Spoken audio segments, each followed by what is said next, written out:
नमस्कार, स्वागत है आपका न्यूज बाइस्कोप में। मैं हूं आसिया। सीट स्कैनर लेकर एक बार फिर हम हाजिर हैं और झारखंड की 81 विधानसभा सीटों में से आज जिन सीटों को हम स्कैन करेंगे वो है रांची और बड़कागांव की सीट। तो सबसे पहले बात करते हैं राजधानी रांची के बारे में। रांची विधानसभा सीट से इस बार का जो मुकाबला है, क्या वाकई वो मुकाबला दिलचस्प बनता हुआ नजर आ रहा है या फिर यहां से फिर से हैट्रिक लगाएंगे सीपी सिंह, क्योंकि बीजेपी ने उन्हें फिर से प्रत्याशी बनाया है। तो इस बार क्या उनके सामने महुआ माझी होंगी? हालांकि इसकी आधिकारिक घोषणा नहीं हुई है, लेकिन महुआ माझी सीपी सिंह से मुकाबला करेंगे, ये लगभग तय माना जा रहा है। ऐसे में अब यहां का जंग कितना दिलचस्प होने जा रहा है?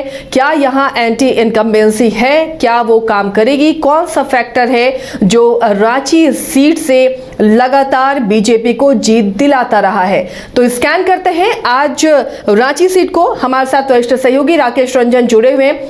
रंजन जी, रांची सीट को स्कैन करें या उसके मिजाज को हम जाने तो क्या कहती है रांची की सीट? देखिए, अगर रांची की सीट को हम स्कैन करें तो इसे हम दो भाग में बांट सकते हैं। एक है 1952 से लेकर 1985 तक का समय। अगर आप इस काल को देखें तो आप ये देखेंगे कि इसमें कांग्रेस का जो है वो दबदबा रहा। हालांकि बीच में दो बार जनसंघ 67 और 69 में इस सीट को जीतने में कामयाब रहा, और इसके अलावा 1977 में जनता लहर में जनता पार्टी ने यहाँ से चुनाव जीती।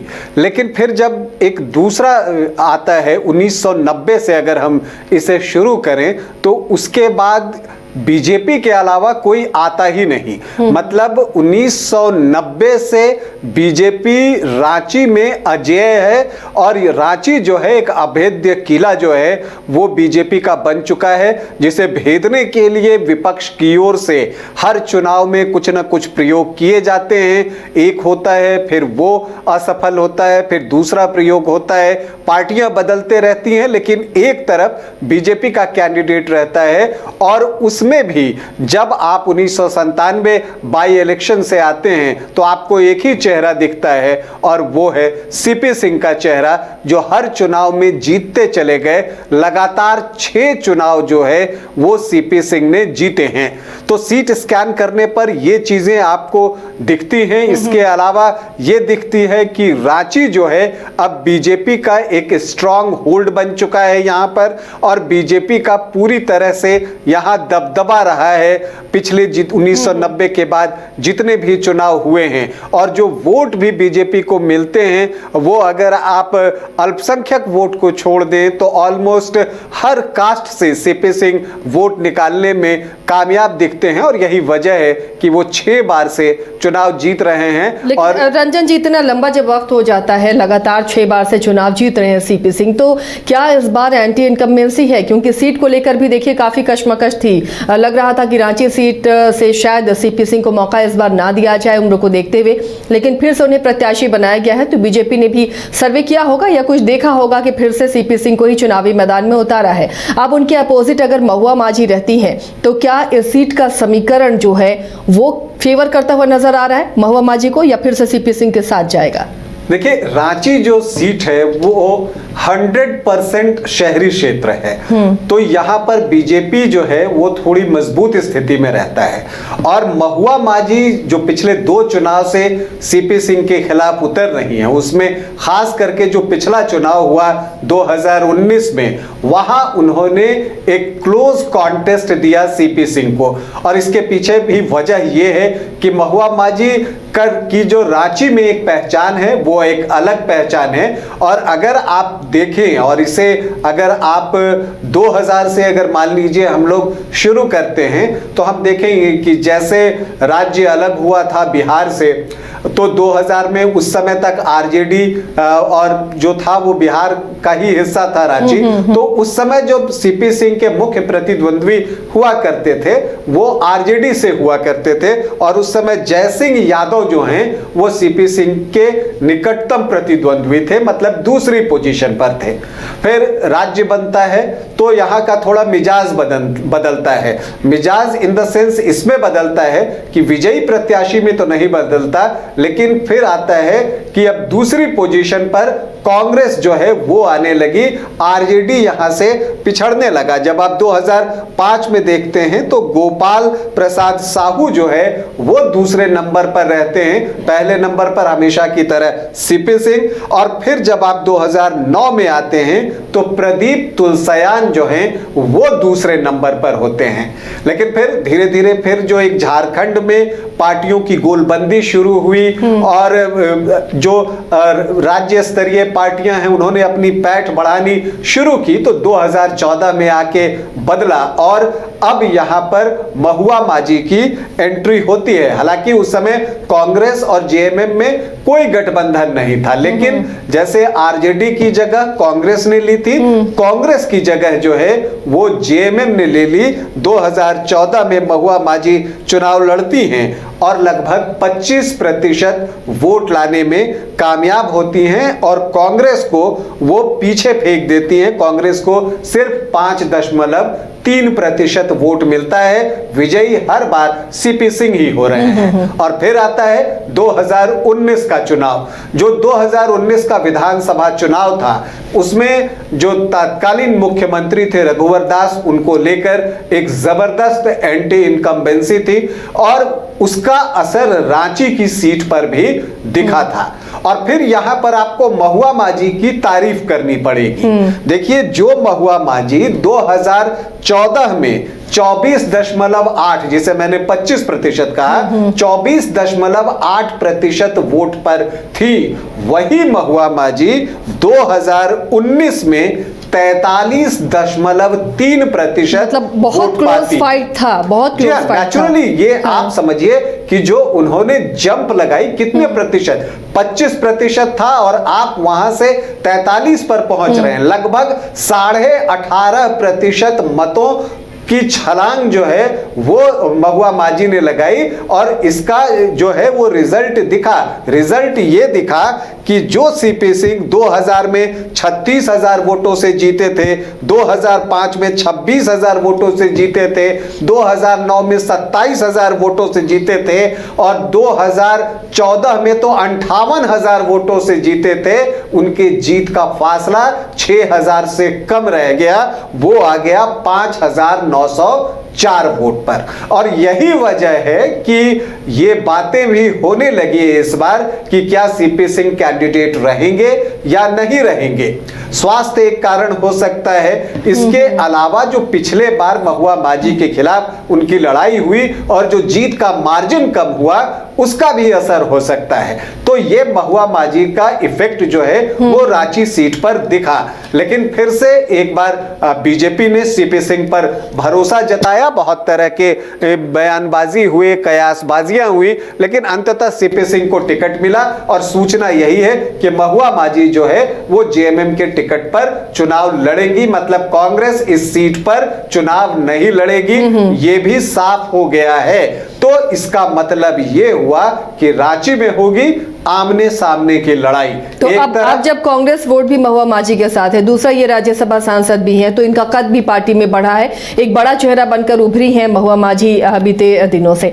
तो ऐसे में क्या इसका लाभ मिलेगा? और लगातार जो विधायक रहे तो थोड़ी एंटी इनकम्बेंसी होती है, लेकिन अब चूंकि रांची बीजेपी का गढ़ रहा है तो वो एंटी इनकम्बेंसी को मात कर अपना पार्टी लाइन पर जो कोर वोटर है वो वोट करेंगे या फिर इस बार चेंज करना चाहेंगे? देखिए, सीपी सिंह के लिए जो चैलेंज है वो ये है कि 2014 में उनके पास लगभग 64.5% वोट थे, या 2009 में भी आप देखिए तो लगभग 57% वोट था और 2019 में वो वोट गिरकर 46.77% आ गया, मतलब 47% पे आ गया। और महुआ माझी को 43.31, मतलब हार जीत का फासला 4% का रह गया। अब अगर महुआ माझी 2% वोट इस बार और खींच लेती हैं अपनी तरफ तो बिल्कुल नेक टू नेक मुकाबला हो जाएगा। जैसे पिछली बार जो है उन्होंने अच्छा गेन किया था, 18.5% के आसपास जो है वो गेन किया था। लेकिन दूसरी तरफ सीपी सिंह के लिए चैलेंज है कि जो वोट उन्होंने गवाए, जो 2014, 2009 या 2005 और 2000 में उन्होंने पाए थे, उस वोट को उन्हें फिर से हासिल करना है। क्या जो वोट पिछली बार कम हुए वो एंटी इनकम्बेंसी की वजह से कम हुए, क्या वो सीपी सिंह का एंटी इनकम्बेंसी था या वो रघुवर दास की सरकार का एंटी इनकम्बेंसी था, ये इसका पता इस बार के चुनाव में चल जाएगा कि इस बार सीपी सिंह कितने प्रतिशत वोट लाते हैं। क्योंकि देखिए यहां जो अभी लोकसभा का चुनाव हुआ वहां से बीजेपी को यहां पर 30,824 वोटों की लीड मिली है। मतलब कि लड़ाई यहां पर अभी भी देखने को मिली है, क्योंकि लोकसभा के लिहाज से 30,000 की लीड कोई बहुत ज्यादा नहीं है। और यह देखते हुए कि देवेंद्र महतो रांची में जो है कोई प्रभाव नहीं छोड़ पाए थे, वो सिर्फ 515 वोट लेकर आ पाए थे यहां पर। तो इसका मतलब जब बीजेपी कांग्रेस में लोकसभा में लड़ाई दिखी है तो क्या ये लड़ाई आपको विधानसभा में सीपी सिंह और महुआ माझी के बीच में दिखेगी, ये एक बड़ा सवाल है। लेकिन एक बात तो तय है कि आसानी से न महुआ माझी हारेंगी न सीपी सिंह हारेंगे, दोनों जीतने के लिए लड़ेंगे और मुकाबला बिल्कुल कांटे का होगा। तो ये इस रांची सीट को स्कैन करने से कांटे की टक्कर सामने आ रही है। लेकिन ये जो तीसरा मोर्चा रंजन जी बन रहा है, जयराम महतो की पार्टी जेएलके से अभी प्रत्याशी तो घोषित नहीं हुआ है, लेकिन रांची से अगर वो कैंडिडेट देता है, देखिए युवा वर्ग है, जो अभ्यर्थी है, जो छात्र हैं, उनका जुड़ाव है, झुकाव है जयराम महतो के साथ। तो ऐसे में क्या वो यहाँ पर एक तीसरा विकल्प के रूप में नजर आ रहे हैं? क्या ट्रायंगुलर फाइट अगर दे पाएंगे, कोई कैंडिडेट उतरता है, या फिर वो कैंडिडेट पर डिपेंड करता है ये किस तरह की फिर फाइट होगी और किसका नुकसान हो सकता है? देखिए वो कैंडिडेट पर डिपेंड करता है, क्योंकि लोकसभा चुनाव के दौरान हमने देखा कि रांची लोकसभा में देवेंद्र महतो का एक इम्पैक्ट हुआ, लेकिन वो इम्पैक्ट रांची में नहीं दिखा।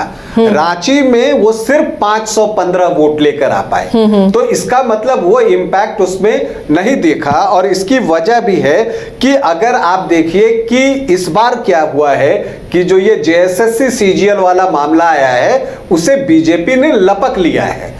तो जो युवा वर्ग है जब वो ये देखता है कि क्या जयराम सरकार बना पाएंगे या नहीं बना पाएंगे, फिर उसे लगता है कि अगर हम जेएमएम की जगह कोई सरकार चाहें तो वो कौन हो सकती है, तब उन्हें दिखता है कि ये तो बीजेपी हो सकती है। तो जो नाराजगी युवाओं की है, जो लोकसभा में जयराम की तरफ गया था, वो इस विधानसभा में ये जेएसएससी सीजीएल को लेकर जो है वो बीजेपी की तरफ जा सकता है। क्योंकि कल का बयान भी सुना होगा रंजन जी, आपने बड़ा बयान दिया कि जैसे ही बीजेपी की सरकार बनेगी, हिमंता बिश्व शर्मा ने बयान दिया 10 मिनट के अंदर ही जेएसएससी सीजीएल की परीक्षा को रद्द कर दिया जाएगा। तो ये एक बड़ा असर डालेगा चुनावी नतीजों पर। इसीलिए मैंने कहा, मैं वही कहने जा रहा था कि हिमंता बिश्व शर्मा का जो कल का बयान है और जो वो युवाओं से मिले, यहां तक कि जब प्रधानमंत्री आए थे हजारीबाग तब भी उन्होंने जेएसएससी सीजीएल के कैंडिडेट से मुलाकात की।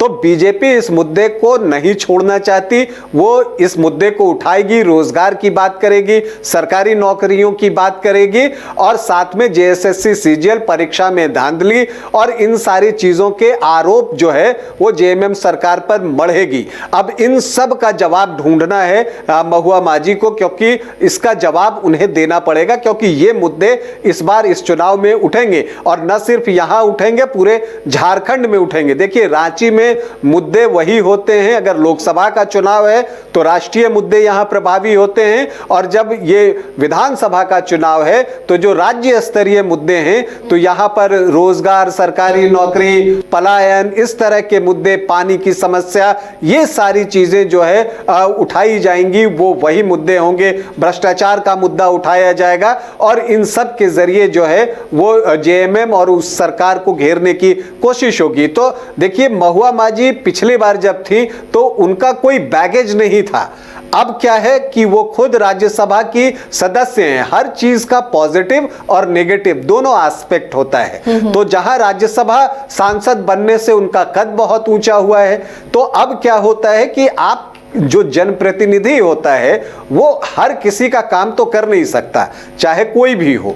तो ऐसी परिस्थिति में कई बार स्वाभाविक एंटी इनकम्बेंसी भी बनती है उन चीजों को लेकर।